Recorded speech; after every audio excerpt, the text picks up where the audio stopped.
అని చెప్తున్నారు. అయితే ఇలా చేసే టైంలో మనకు వచ్చే డౌట్స్ అండి. ఏమని?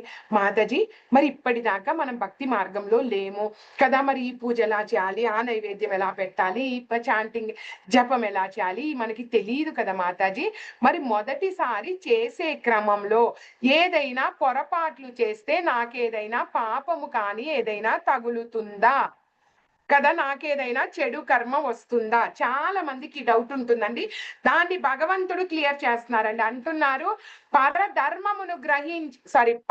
ధర్మమును గ్రహించి దానిని సమగ్రంగా చేయడం కంటే, అంటే నాకు తెలియదండి, నాకు వేదాలు తెలియవు, శాస్త్రాలు తెలియదు, కానీ నాకు అర్థమైంది భగవత్ నామ స్మరణ చేయాలి, భగవంతుడికి నైవేద్యం పెట్టాలి, తులసి మారాని ఆరతి చెయ్యాలి, ఏకాదశి చెయ్యాలి.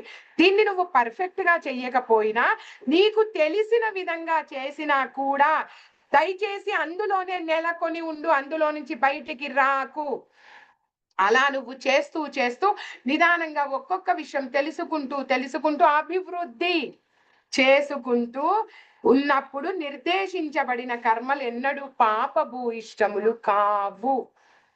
భగవంతుడు చెప్తున్నారండి, నువ్వు పర్ఫెక్ట్ అనుకుంటా కూర్చోకమ్మా, పరమ ధర్మం ఏంటో తెలుసుకో, మొదటి అడుగు వెయ్యి. నువ్వు ఎక్కడైనా ఏమైనా తప్పులు చేసినా నేను దాన్ని పాపం కిందకి పరిగణించను. ఇది ఎవరండి? కింద ఒక బ్రాహ్మణుడు, ఈ 2 ఫోటోల్లో కింద బ్రాహ్మణుడు అండి, పైన చెప్పులు కుట్టుకునే వ్యక్తి అండి. నారదుడు ఒకసారి బ్రాహ్మణుడి దగ్గరికి వెళ్తారు.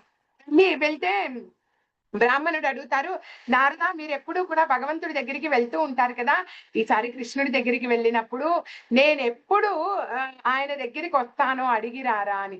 సరే అంటారండి నారదుడు. అలా కొంచెం దూరం వెళ్ళేసరికి చెప్పులు కుట్టే వ్యక్తి కనిపిస్తాడండి. ఆయన కూడా చక్కగా నారద మునుల వారికి ఎన్నో సేవలు చేసి ఈయన ఇదే ప్రశ్న అడుగుతారు, మీరు ఎప్పుడు భగవంతుడి దగ్గరికి వెళ్తూ ఉంటారు కదండి, దయచేసి నేను ఎప్పుడు భగవంతుడి దగ్గరికి చేరుకుంటానో చెప్పరా, అడిగిరారా అని. సరే అంటారండి. నారదుడు భగవంతుడి దగ్గరికి వెళ్తారు. వెళ్ళి అడుగుతారు, నేను ఇద్దరిని కలిశానండి ఈరోజు. ఒకడు బ్రాహ్మణుడు కదా, నిత్యము కూడా మీకు పూజలు చేసి అభిషేకాలు చేసే బ్రాహ్మణుడు, రెండవ వ్యక్తి చెప్పులు కుట్టుకునే వ్యక్తి. వీళ్ళిద్దరూ కూడా ఒకే ప్రశ్న అడిగారు. ఏం ప్రశ్న? ఎప్పుడు మీ దగ్గరికి వస్తాను అని చెప్పి. అయితే భగవంతుడు అంటారండి, నువ్వు మళ్ళీ కిందకి వెళ్ళినప్పుడు భగవంతుడు ఏం చేస్తాడు అని వాళ్ళు అడుగుతారు కదా, అడిగినప్పుడు భగవంతుడు బిజీగా ఉన్నాడు, సూది రంధ్రంలో నుంచి ఏనుగుని తీస్తున్నాడు అని చెప్పు. అదేంటండి అంటారు నారదముని. ఎందుకు అంటే దీనికంటే ముందు భగవంతుడు అంటారు, చెప్పులు కుట్టే వ్యక్తి ముందొస్తాడు అని చెప్పి. నారదుడు అడుగుతాడు, చెప్పులు కుట్టే వ్యక్తి ఎలా ముందొస్తాడండి, అసలు బ్రాహ్మణుడు కదా మీకు అమిత సేవలు చేసేది. అప్పుడు భగవంతుడు చెప్తాడు ఈ విషయము, నీకే అర్థమవుతుంది, నువ్వు ఈ విషయం చెప్పు, ఏది? సూది రంధ్రం నుంచి ఏనుగుని తీస్తున్నాడు అని. సరే అంటారండి నారదుడు. బ్రాహ్మణుడు దగ్గరికి వెళ్తారు. ఫస్ట్ వెళ్ళినప్పుడు బ్రాహ్మణుడు అడుగుతారు, నారదా, అడిగారా మీరు ఏం చేస్తున్నారు భగవంతుడు? నారదముల వారు అంటారు, భగవంతుడు చాలా బిజీగా ఉన్నారండి. ఏం పని చేస్తున్నారు భగవంతుడు బిజీగా? సూది రంధ్రంలో నుంచి ఏనుగుని తీస్తున్నారు. బ్రాహ్మణుడికి భలే కోపం వస్తుందండి. మీరు అడగకపోతే అడగలేదని చెప్పండి, అంతేకాని సూది రంధ్రంలో నుంచి ఏనుగుని ఎలా తీస్తారయ్యా కదండి. ఈయన ఏమి మాట్లాడరండి, వెళ్ళిపోతారు. అలా వెళ్ళిన తర్వాత చెప్పులు కుట్టే వ్యక్తి దగ్గరికి వస్తారండి. చెప్పులు కుట్టే వ్యక్తి కూడా ఎన్నో చక్కగా సేవలు చేసి అడుగుతారు, అడిగారా అండి, ఏం చేస్తున్నారు భగవంతుడు? భగవంతుడు చాలా బిజీగా ఉన్నారండి, సూది రంధ్రం నుంచి ఏనుగుని తీస్తున్నారు. అంతేనండి. చెప్పులు కుట్టే వ్యక్తి అసలు నారదుడి పాదాల మీద పడి అంటారు, అసలు ఎంత గొప్పవాడండి భగవంతుడు, నేను కూర్చున్న ఈ మర్రి చెట్టు ఇదేంటండి, అసలు వటవృక్షం, అసలు అమ్మో అనంతం అసలు ఇది కదా, ఎక్కడ వేరు ఎక్కడ ఊడ అసలు ఏదీ తెలియను ఇంత పెద్ద మర్రి చెట్టుని ఇంత చిన్న గింజలో పెట్టిన వాడు సూది రంధ్రం నుంచి ఏనుగు తీయడం వాడికి ఒక పనా కదండి. నమ్మకము, భగవంతుడు చేస్తున్నాడు చెప్తున్నాడు అంటే నమ్మకం అండి అక్కడ. అప్పుడు అర్థం అవుతుంది ఎందుకు చెప్పులు కుట్టేవాడు ముందు గోలోకానికి వెళ్తాడు. ఏమండి, అర్జునాచార్యుల వారికి కృష్ణ బలరాములు కనిపించలేదండి అక్కడ, కేవలం భార్యకి కనిపించారు. ఎందుకండి? నమ్మకం అక్కడ. ఒక బ్రాహ్మణుడు భగవద్గీత క్లాస్ చెప్తూ ఉంటే ఒక దొంగ బ్రాహ్మణుడు ఇంటికి వెళ్తాడండి. ఇంటికి వెళ్తే అయ్యో! ఈయన క్లాస్ చెప్తున్నాడు, అందరూ ఉన్నారు, ఇప్పుడు దొంగతనం ఎలా చేస్తే పట్టుబడిపోతానేమో అని ఒక డోర్ వెనక నుంచొని వింటూ ఉంటాడు. ఎప్పుడైపోతుందో అప్పుడు దొంగతనం చేద్దామని. ఈయన ఏం చెప్తుంటారండి, భాగవతంలో వృందావన లీలలు చెప్తుంటాడు ఈయన. భాగవతంలో ఐ థింక్ ఇదేదో క్లాస్‌లో చెప్పాను. నేను ఏ క్లాస్‌లో నాకు గుర్తులేదు. భాగవతంలో బృందావన లీలలు చెప్తూ ఉంటాడు. ఏమని బ్రాహ్మణుడు కృష్ణుణ్ణి యశోదమ్మ ఇలా తయారు చేస్తూ ఉంటారు. ఈ ఆభరణాలు ధరింపచేస్తారు కదా! కాలికి ఆభరణాలు, నడుముకి ఆభరణాలు, ఛాతీకి ఆభరణాలు, బలరాముడికి ఆభరణాలు, ఇవన్నీ కూడా చెప్తూ ఆ బృందావన అడవుల్లో ఇద్దరే ఆ ఆవులని దూడలని మేపుకుంటూ తిరుగుతూ ఉంటారు. అక్కడక్కడ ఎవరో పాలురుంటారు. ఇలా చెప్తున్నప్పుడు దొంగనుకుంటాడు, అసలు ఈ బ్రాహ్మణుడి ఇంట్లో ఏముంది, ఈ బ్రాహ్మణుడి ఇంట్లో ఏముంటుంది, పప్పులు ఉప్పులు తప్పితే కదా, వెళ్దామా బృందావనానికి, వీళ్ళిద్దరే ఉంటారంట, చిన్న పిల్లలు కదా, వీళ్ళిద్దరిని పట్టుకుంటే నా లైఫ్ సెటిల్ ఇక కదా, చక్కగా వీళ్ళిద్దరిని దొంగతనం చేసేసామనుకోండి, దోచేసుకుంటే ఎన్ని నగలు, ఈ అమ్మ పిచ్చిది ఎన్ని నగలు వేసి పంపిస్తుంది అడవికి ఇద్దరిని కదండి. ఇక వెళ్తాడంటండి బృందావన అడవులకి, వెతుక్కుంటూ వెళ్తాడండి. ఇక్కడ కూర్చుంటాడు ఒక చెట్టు మీద కూర్చొని, ఎప్పుడొస్తారు ఈ కృష్ణ బలరాములనే ఇద్దరు పిల్లలు, దొంగతనం చేద్దాం అనుకుంటాడంటండి. దొంగతనం చేద్దాం అనుకొని చూస్తూ ఉంటే ఎప్పుడుకో వస్తారండి. అసలు ఆ కృష్ణ బలరాముల అందం చూసండి, ఆ తన్మయత్వంలో అసలు గోపికలే పడిపోతున్నారండి కృష్ణ బలరాముల అందానికి. కృష్ణ బలరాముల అందానికి ఇది కూడా చెప్పుకుందామండి దీని తర్వాత. ఎంత అందంగా ఉంటారంటే అసలు వాళ్ళిద్దరూ, ఆ అందానికండి దొంగ కిందకి దిగి దాసోహం అంటాడంటండి. దాసోహం అంటే అప్పుడు కృష్ణ బలరాములు వాళ్ళ యొక్క దర్శనం ఇప్పించి గొప్ప భక్తుడవుతాడంటండి ఈ దొంగ. వెంటనే బ్రాహ్మణుడి పాదాల మీద పడి జరిగిందంతా చెప్తాడంట. చెప్తే బ్రాహ్మణుడు బాధపడతాడంట, నాకు మాత్రం దర్శనం ఇవ్వలేదు అని చెప్పి. ఎందుకండి, ఇక్కడ దొంగకి ఉన్న నమ్మకం కదండి. బ్రాహ్మణుడు చెప్తున్నాడు, ప్రతిరోజు భాగవత లీల చెప్తున్నాడు, కానీ నమ్మకం. ఇక్కడ భగవంతుడు అదే అంటున్నాడు, అమ్మా నువ్వు నమ్మకంగా చెయ్యి, నువ్వు తప్పు చేసావా ఒప్పు చేసావా అది నేను చూసుకుంటాను, నీకు ఎటువంటి పాపము రాదు. మనం అందరం ఒక ప్రత్యేకతతో జన్మించామండి. దయచేసి ఎప్పుడూ కూడా ఒకరిని ఇంకొకరితో పోల్చకండి.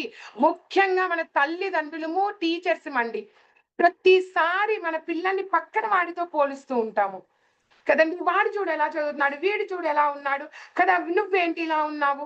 లేదండి, వాళ్ళ పిల్లలకున్న ప్రత్యేకత వాళ్ళకుంది, మన పిల్లలకున్న ప్రత్యేకత మన పిల్లలకుంది కదండి. వాడు చదివినట్టుగా మన పిల్లవాడు చదవకపోవచ్చు, మన పిల్లవాడు పెయింటింగ్ వేసినట్టు వాడు వెయ్యలేకపోవచ్చండి, మన పిల్లవాడు మాట్లాడినట్టు వాళ్ళ పిల్లవాడు మాట్లాడకపోవచ్చు కదండి. ఇది మనం తెలుసుకోవాలి, మన ప్రత్యేకత ఏంటి కదా. ఎవరిని దయచేసి కాపీ కొట్టొద్దండి. ఇదేమి జీవితం అనేది 10th క్లాస్ ఎగ్జామ్ పేపర్ కాదండి, అందరికి ఒకే క్వశ్చన్ పేపర్ రావడానికి. ఎస్, అందరము ఒకే పరీక్ష హాల్లో కూర్చున్నామండి, కానీ మీ క్వశ్చన్ పేపర్ వేరండి, నా క్వశ్చన్ పేపర్ వేరు. మీకు భర్తతో సమస్య ఉండొచ్చు, నాకు భర్తతో సమస్య ఉండొచ్చు, కానీ అదే సేమ్ భర్త అనే సబ్జెక్ట్ లో మీ క్వశ్చన్ పేపర్ వేరండి, నా క్వశ్చన్ పేపర్ వేరు. మిమ్మల్ని చూసి కాపీ కొట్టాను అనుకోండి, నేను ఫెయిల్ అవుతానండి ఇక్కడ. నన్ను చూసి మీరు కాపీ కొట్టినా ఫెయిల్ అవుతారు కదండి. ఇదేమి 10th క్లాస్ ఎగ్జామ్ కాదు ఒకళ్ళని చూసి ఒకళ్ళని కాపీ కొట్టడానికి. ప్రతి ఒక్కళ్ళకి ఒక ప్రత్యేకత ఉందండి. భార్య కదా, ఇప్పుడు నా భార్య నా భర్తకు ఉండాల్సిన ప్రత్యేకత నా భర్తకు ఉందండి, పక్కింటి ఆవిడ భర్తకు ఉండాల్సిన ప్రత్యేకత పక్కింటి ఆవిడకు ఉంది. అలా అని చెప్పి ఆయన్ని పోల్చి చూడు ఆయన ఏమేం చేస్తున్నాడో నువ్వు చేయడం లేదు అంటే, మన భర్త చేసినది పక్కన వాడు కూడా చేయడం లేదండి. అదే విధంగా భర్త కూడా ఆలోచించాలి. ప్రతిసారి చూడు ఆవిడ పని చేస్తుంది, ఆవిడ ఇది చేస్తుంది, సంపాదించుకొస్తుంది, అలా ఇలా ప్రతిసారి పోలుస్తూ ఉంటాం కదండి. అవునండి, ఆవిడ అన్నీ చేస్తూ ఉంటే ఆవిడ మరి ఇల్లుని సరిదిద్దుకోలేక పని మనుషుల్ని పెట్టుకొని నానా తిప్పలు పడుతుంది కదండి. నేను ఆ తిప్పలు పడడం లేదు కదండి, నాకు ఆ ప్రత్యేకత ఉంది కదా మరి కదండి. నేను ఇల్లుని ఎంత బాగా చూసుకుంటున్నాను, నాకుండాల్సిన ప్రత్యేకత నాకుందండి. అంతెందుకండి, ఒక కుటుంబం నుంచి చూద్దామా, ఇప్పుడు మా కుటుంబమే తీసుకోండి. గౌరంగ నేను, ప్రభుజీ, గౌరంగ, శ్యామ. కదండీ! గౌరంగ చాలా మంచి కీర్తనీయరండి. అద్భుతంగా అంటే అద్భుతంగా కీర్తనలు చేస్తాడు. మృదంగా వాయిస్తాడు, కర్తాలు కొడతాడు, ఆ జింబేలనుంటాయండి అవన్నీ కూడా. ప్రతి ఇన్‌స్ట్రుమెంట్ కూడా అద్దర కొట్టేస్తాడు వాడు. వాడు కీర్తన చేసేటప్పుడండి అలా లేపుతుంటే ఇక నిద్రపోయే వాళ్ళు కూడా లెగిసి డాన్స్ చేయాలి. అది గౌరంగకున్న ప్రత్యేకత. ఏవండీ అది గౌరంగకున్న ప్రత్యేకత. అబ్బా! గౌరంగ ఎంత బాగా మృదంగాలు కొడుతున్నాడు, కీర్తనలు చేస్తున్నాడు కదా! కీర్తనని హై పిచ్‌లో లేపుతున్నాడు అని చెప్పి నేను వెళ్లి కూర్చొని, గౌరంగ నేను గూడా కీర్తన చేయనా అని చెప్పి మైక్ తీసుకున్నాననుకోండి. నాకసలు ఒక రాగం పాడరాదు, ఒక మృదంగం కొట్టరాదు, ఒక కరతాళం కొట్టరాదండి.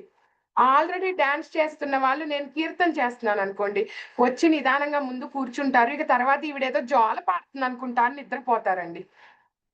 అది వాడి ప్రత్యేకత అండి. అది నాకు రాదు. అది నాకు రాదు. ఇప్పుడు నేను ఈరోజు క్లాస్ చెప్తున్నాను కదండీ! 130 మంది ఉన్నాము క్లాస్‌లో కదండీ! అబ్బా! అమ్మ భలే నవ్వుతా అందరూ క్లాస్ వింటున్నారు అని చెప్పి గౌరంగొచ్చి ఇక్కడ కూర్చొని మీకు క్లాస్ చెప్పడం మొదలుపెట్టాడనుకోండి. 130 మంది కాస్త ముగ్గురవుతారండి వాడి క్లాస్‌కి. వాడికి క్లాస్ చెప్పరాదు. కదండీ! అది నా ప్రత్యేకత. భగవంతుడు నాకిచ్చాడు ఆ ప్రత్యేకత. మరి కీర్తన అనే ప్రత్యేకత నాకివ్వలేదండి. క్లాస్ చెప్పడం అనే ప్రత్యేకత వాడికివ్వలేదు. అంతెందుకండి శ్యామ.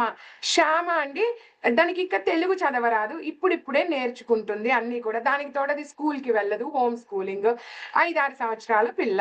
కదండీ! దానికి నరసింహ కీర్తనొచ్చు, తులసి మహారాణి ఆరతులొచ్చు, తులసి ప్రణామాలొచ్చు, ప్రదక్షిణ మంత్రాలొచ్చు, మంగళారతి వచ్చు. మరి అదేంటండి సాయంత్రం గౌరారతి. గౌరారతి నేను చూడకుండా పాడలేనండి. శ్యామకొచ్చు. ఎలా? అది దానికిచ్చిన ప్రత్యేకత. అది ఒక 4, 5 సార్లు విందనుకోండి చక్కగా పాడుతుంది రాగంతో. కదా! శ్యామ పాటలు పాడిద్ది గదా! అని జెప్పి నేను గూడా వెళ్లి కూర్చుంటే అవ్వదండి అక్కడ. కదా! ప్రభుజీ అద్భుతంగా కీర్తనలు చెప్తారు, అద్భుతంగా క్లాసులు చెప్తారని ఆయనకిచ్చిన ప్రత్యేకత భగవంతుడు. ఇప్పుడు ఎంతమందిమండి? ఒక కుటుంబంలో నలుగురమా? ఈ 4 వేళ్ళు సమంగున్నయ్యా అండి? లేవండి. మేము నలుగురము సమంగున్నామా? లేము కదండీ! గౌరంగ ప్రత్యేకత గౌరంగది, శ్యామ ప్రత్యేకత శ్యామాది, నాది నాది, ప్రభువుది ప్రభువుది. కదండీ! ఇప్పుడు మనము కంపేర్ చేస్తూ, పోలుస్తూ ఉంటే ఎలాగండి? ఎప్పుడైనా అండి గుర్తుంచుకోండి మానసిక బాధ అనేది చాలా బాధండి. శారీరక బాధ కంటే. మీరు